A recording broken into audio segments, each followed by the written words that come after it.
রাত তখন প্রায় 12:30। শীতের কুয়াশায় মোড়া গ্রামের পথটা একদম ফাঁকা। মাঝে মাঝে শুধু দূরের কুকুরের ডাক আর হালকা হাওয়ার শো শো শব্দ শোনা যাচ্ছিল। রফিক সেদিন একটু দেরি করে ফিরছিল শহর থেকে। কাজের জায়গা থেকে ছুটি পেতে দেরি হওয়ার সে বাধ্য হয়েছিল একা একা পথ ধরতে। গ্রামের সবাই বলে রাত 12টার পর ভাটার খাল পেরেও না কেউ। কেউ বলে সেখানে জিনের আসর বসে, কেউ বলে এক মৃত মেয়ের আত্মা নাকি খালের ধারে ঘুরে বেড়ায়। রফিক এসব কথা বিশ্বাস করত না। সে শহুরে ছেলে, যুক্তিবাদী মন। কিন্তু যখন সে খালের ধারে পৌঁছলো, তখন একটা অদ্ভুত অনুভূতি হলো। চারদিক যেন একেবারে স্তব্ধ। বাতাসও থেমে গেছে, ব্যাঙের ডাক নেই, এমনকি পাতার নড়াচড়াও নেই। সে কাঁধের ব্যাগটা ঠিক করে হাঁটা বাড়ালো। ঠিক তখনই শুনল একটা মেয়ের হাসির শব্দ। কে ওখানে? রফিক চমকে উঠে ডাকে। কোনো উত্তর আসে না। কুয়াশার ভেতর থেকে একটা ছায়া নড়ে উঠল। দেখে মনে হলো সাদা কাপড় পরা একটা মেয়ে দাঁড়িয়ে আছে তার সামনে। মুখ দেখা যায় না, চুলে ঢাকা। রফিক ভাবল হয়তো গ্রামের কেউ সাহায্যের দরকার। কিন্তু যতই কাছে গেল, মেয়েটা যেন আরও দূরে সরে যাচ্ছিল।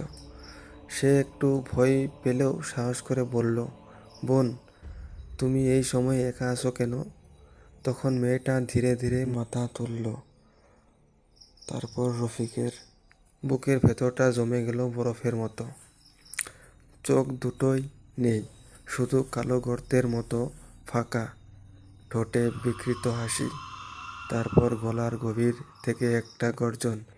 রফিক পেছনে ঘুরে দৌড়াতে গেল, কিন্তু পা নড়ল না। মনে হলো কেউ তার পা দুটো মাটির নিচে টেনে নিচ্ছে। সে প্রাণপণে চিৎকার করতে গেল, কিন্তু গলা থেকে কোনো শব্দ বের হলো না। মেয়েটা ধীরে ধীরে এগিয়ে আসছে।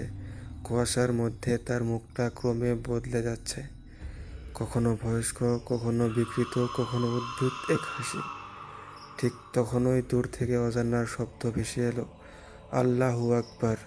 শব্দটা আসতেই মেয়েটা থমকে দাঁড়ালো। তার মুখ বিকৃত হয়ে গেল যন্ত্রণায়। তার ধীরে ধীরে মিলিয়ে গেল কুয়াশার মধ্যে। রফিক হুঁশ ফিরে পেল। কোনো রকমে সে বাড়ি ফিরল। দরজা বন্ধ করে নিঃশব্দে বসে রইল। পরের দিন সকালে গ্রামের হুজুর এলেন তার বাড়িতে।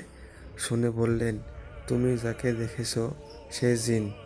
বহু বছর আগে খালের ধারে এক মেয়ে কবর দেওয়া হয়েছিল ভুল করে। তার উপর এক জিন বাসা বেঁধেছিল। তখন থেকেই রাতে কেউ গেলে সে পথ রক্তে ভাসে। রফিক তখনও কাঁপছে। সে হুজুরের নির্দেশে কয়েকদিন নামাজ পড়ে, পানি পরানো তাবিজ পরে। কিন্তু রাতে ঘুমোতে গেলেই সেই হাসিটা কানে বারে বারে বাজে। জানালার ধারে যেন কেউ দাঁড়িয়ে থাকে, সাদা কাপড় উড়ে বেড়ায়। একদিন হঠাৎ রফিকের মা দেখে রফিক ঘুমের মধ্যে উঠে জানালার দিকে হাঁটছে। তার ঠোঁটে সেই একই বিকৃত হাসি। সেদিন থেকে রফিকের চোখ দুটো লাল হয়ে গেছে, কথা কমে গেছে। হুজুরকে আবারও ডাকা হলো। তিনি বললেন, জিন ওর শরীরে ঢুকে পড়েছে। তারপর থেকে রফিক আর আগের মতো নেই। মাঝে মাঝে খালের দিকে তাকিয়ে বলে, ও ডাকছে আমাকে। রাতের কুয়াশা এখনও মাঝে মাঝে শোনা যায় একটা মেয়ে আর এক ছেলের হাসির মিশ্র শব্দ।